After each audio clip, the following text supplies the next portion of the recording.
Olha, a situação no Irã, em janeiro de 2026, chegou a um ponto crítico. A gente está vendo uma onda gigantesca de protestos ser respondida com uma repressão brutal.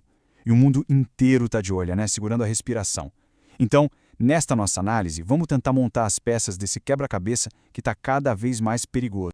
Para a gente ter uma ideia real da gravidade da coisa, é só olhar para esse número, mais de 2.500. Essa é a estimativa de pessoas mortas durante os protestos segundo grupos de direitos humanos. É um número que assusta e que já dá o tom da brutalidade do que está acontecendo nas ruas do Irã. Então, a grande pergunta é, como é que as coisas chegaram nesse ponto? O que levou o Irã para a beira desse precipício? Para a gente entender, a gente precisa voltar um pouquinho no tempo, lá no comecinho de tudo, e ver como uma pequena faísca acabou virando esse incêndio que agora consome o país. Certo, então vamos lá. Vamos começar pela raiz do problema. É importante entender que isso não foi uma coisa isolada, sabe? Foi uma onda de insatisfação que foi crescendo, crescendo, e acabou levando milhões de pessoas para as ruas do país inteiro. Olha só, tudo começou ali no finalzinho de 2025. O estopim? Uma crise econômica pesadíssima. Pensa só, inflação nas alturas, desemprego subindo sem parar, a vida ficando muito difícil.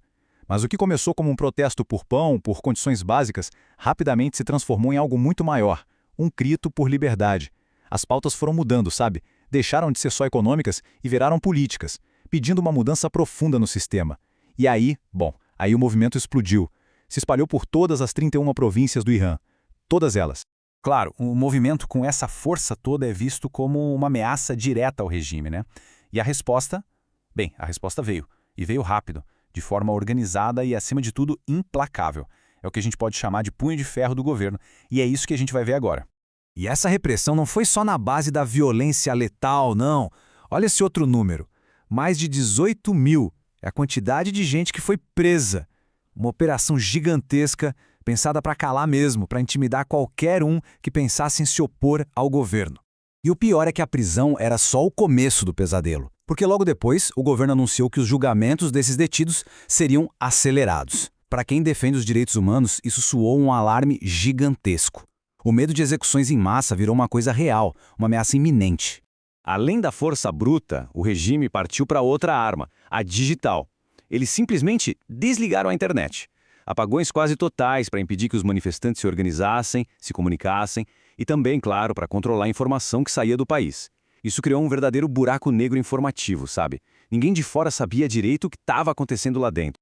Bom, uma repressão nesse nível, com essa brutalidade toda, é óbvio que não ia passar despercebida.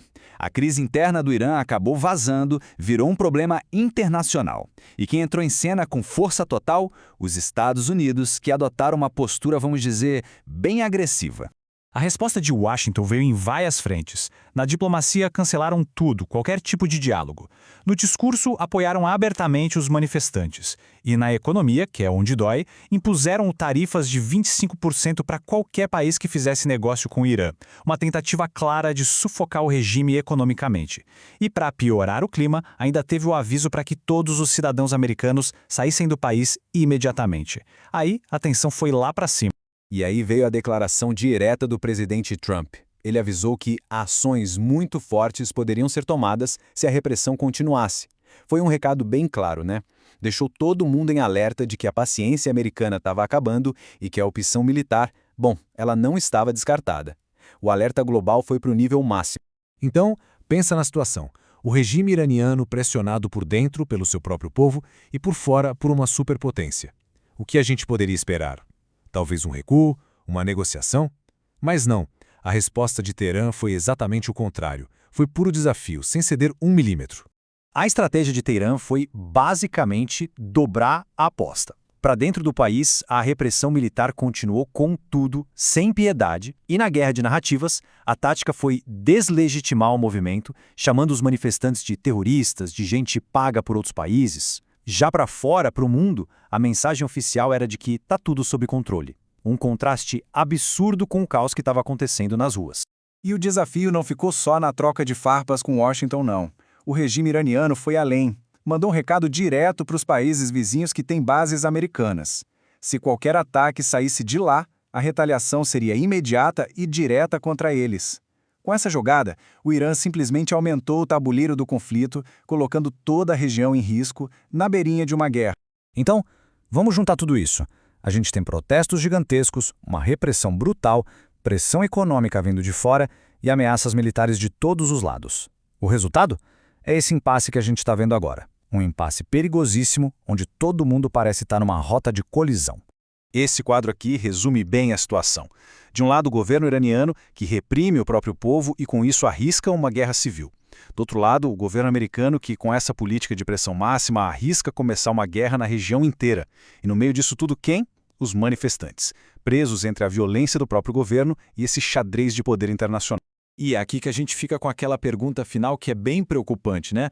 Com toda essa agitação interna e essa pressão externa se chocando de uma forma tão explosiva, será que um conflito ainda maior é inevitável? Essa é a grande questão que fica no ar, não só para o Irã, mas para o mundo todo. E por enquanto ela continua perigosamente sem resposta.